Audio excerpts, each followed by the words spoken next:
Ang eco-friendly white-leg shrimp grow-out culture sa brackish water pond ay nagsimula noong 2023 sa National Fisheries Research and Development Institute, Freshwater Fisheries Research and Development Center, katuwang ang Southeast Asian Fisheries Development Center Aquaculture Department.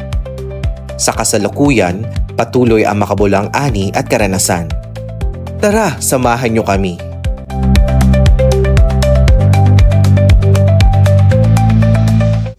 Sustainable at eco-friendly aquaculture.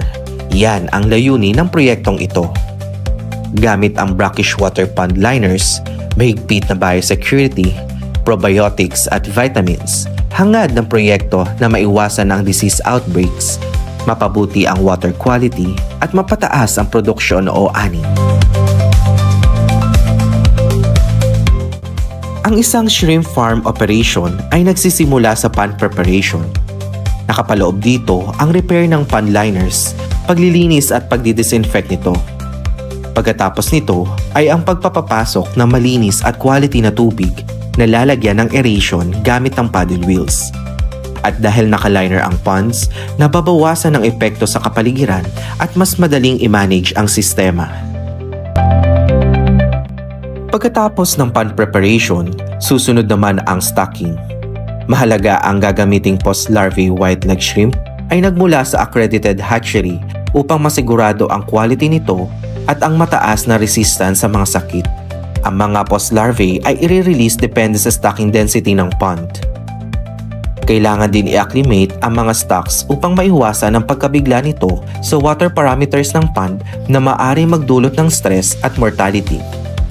Ang tamang density at acclimation process ay susi para sa mataas na survival rate sa isang operation.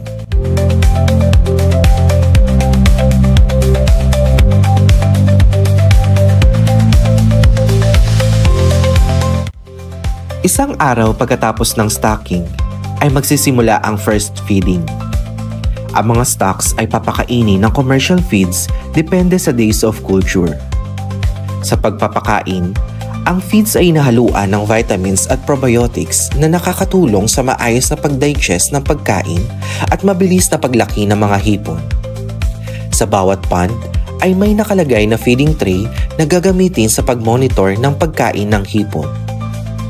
Bukod sa feeding, mahalaga ring i-monitor ang water quality parameters tulad ng dissolved oxygen, temperature at salinity. Upang ma-monitor ang growth ng hipon, ginagawa ang sampling every 15 days. Dito binabase ang daily feed ratio upang maibigay ang sapat at tamang pagkain para sa mga hipon.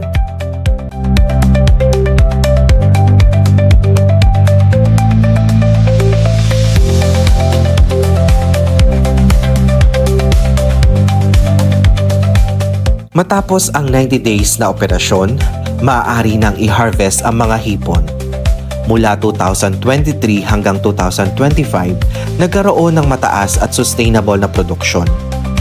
Sa taong 2023, mahigit na 5.8 metric tons o 99% survival rate ang na-harvest na hipon sa loob ng 2 cycle. Sa taong 2024 naman, umabot ng 8 metric tons ng hipon na may survival rate na 90% sa loob ng 2 cycle. Sa kasalukuyang taon, higit na 6.7 metric tons ang na-harvest na hipon at may 99% survival rate para sa isang cycle.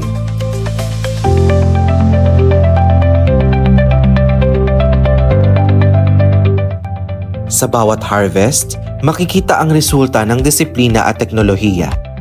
Hipon na may consistent na kalidad, ligtas para sa konsumo at handang ibenta sa merkado.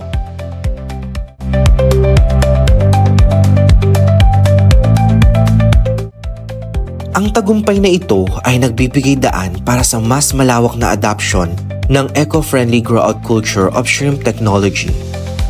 Isang hakbang patungo sa mas maunlad na aquaculture industry, mas ligtas na kapaligiran, at mas maayos na kabuhayan para sa ating mga komunidad. Sa tulong ng agham, teknolohiya at pagtutulungan, kayang-kaya natin ang masaganang ani at pangmatagalang pagbabago. Ito ang NFRDI, katuwang ang SIFDEC para sa proyekto na Eco-Friendly Grow-Out Culture of White Leg Shrimp mula sa masaganang ani para sa kinabukasan ng bawat mangingisdang Pilipino.